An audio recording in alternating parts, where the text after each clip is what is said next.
I demand all the spirits live the safe haven.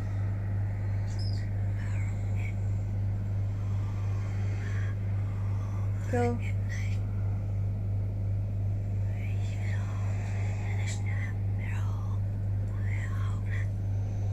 Go.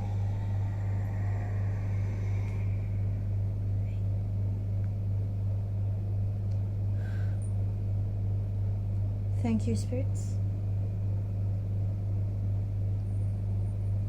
Well, hello there. Hello, everyone. Welcome to another round of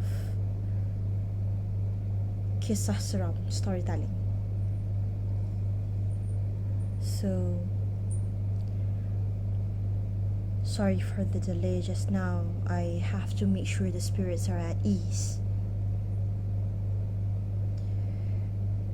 For those who are new here, welcome. My name is Shasha. I'll be your mediator with the dead and with those who choose to tell stories.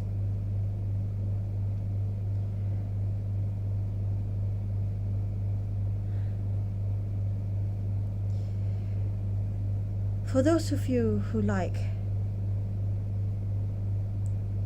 to share with us, we urge you to do so. Go to the link and share your stories with us. Or if you need help contacting someone, loved ones, please do so. Contact us. We'll try to help in our best way. So today, we have someone who would like to share with us. Her name is Grace. She's from Kuala Lumpur. So this story is something that I think most of us could relate. The title is The Perfect. Here goes. The story happened to me when I was in school. Back in those days, we still had sesi petang for those who were in Form 1 and Form 2. So it was common for us to stay back up until 6:30 in the evening. We were always told by our seniors to leave our blocks before sunset because it was dangerous.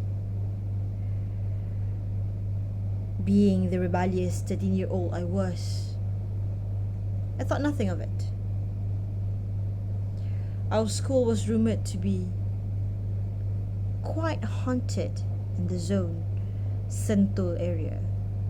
I always assumed people were making up stories just for the hype.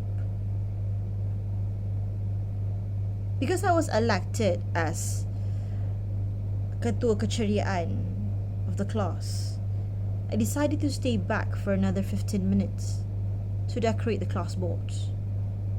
This was my third time staying back, now within the week. Until this point, I never encountered anything at all. So I was pretty convinced that everything my seniors told me were just made up stories.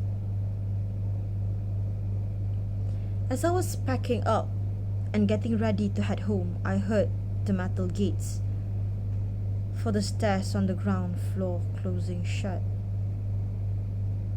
I thought the guard assumed that the block was empty, so he locked up without knowing I was still inside. So I shouted from the third floor, "Uncle, I'm still here." But there was no response. So I ran back to my classroom and grabbed my bag. Before I could run down the stairs, I heard someone behind me saying, "Pelajar, balik kelas." I turned back and I saw a pengawas, prefect, standing down the hall.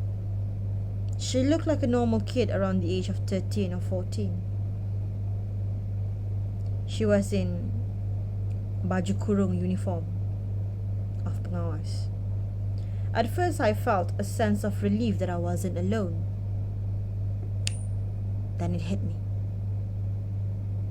Why would this prefect tell me to go back to my classroom instead of going home? And why wasn't she wearing a tudung? Instead, her hair was long and messy. We both made eye contact for a solid minute until she smiled at me and said, "Pelajar, balik kelas."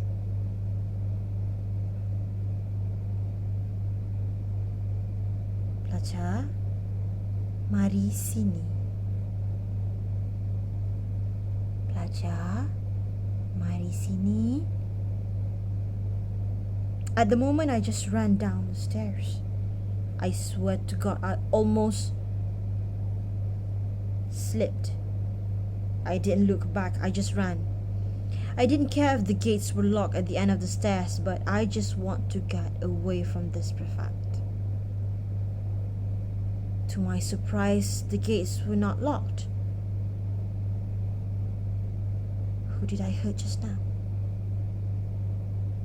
When I reached at the end of the stair, there was no guards there. So I just kept running towards the school gate. Before I knew it, I tripped and fell into the drain. My knee hit the edge of the metal covering the drain and my knee started to bleed. I looked up at the block to see the same prefect smiling at me from the third floor. She was waving, asking me to come.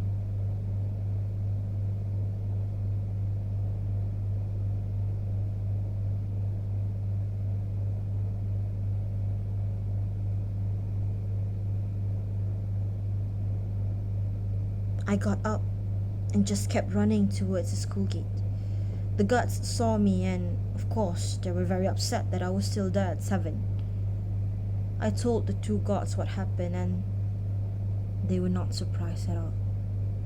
This is not the first time they heard a voice of a prefect asking students to go back to their classroom during their night shift. Till this day, I still have the scar on my knee as a remembrance to always listen to your senior. But the best advice is, don't stay up in school too late. Nothing good there. I always find it fascinating how a certain building could be very familiar with spirits. Schools, hostels, houses, probably your room, probably next to you.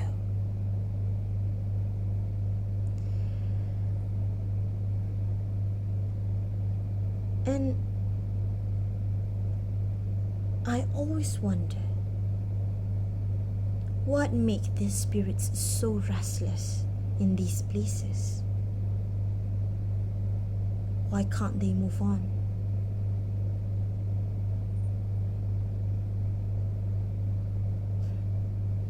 I remember in my school, there was this one time while we played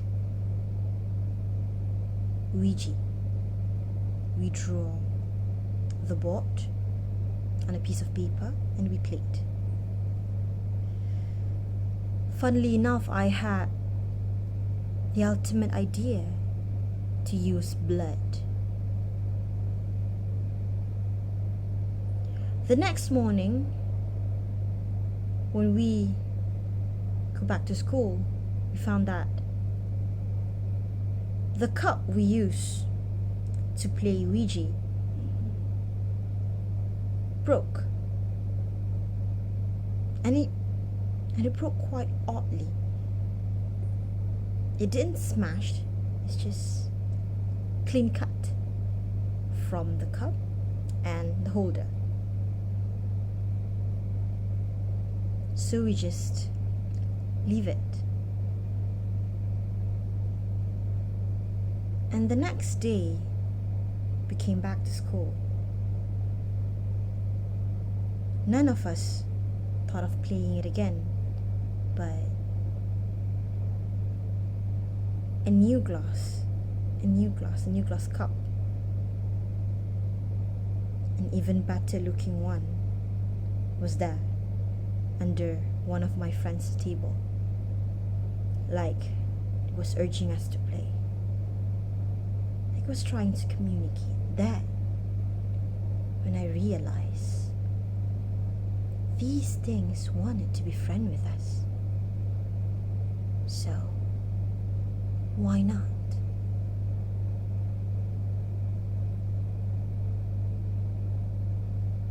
Do you have an unseen friends?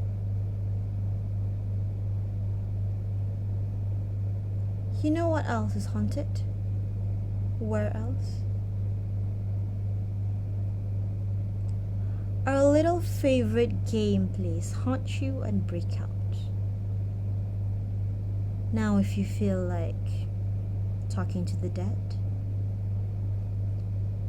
witnessing the unseen things, go to our website or our social media. We have exclusive deals, and you could save up to 230 ringgit. Just visit our website or Instagram would do, okay? And I'll see you there.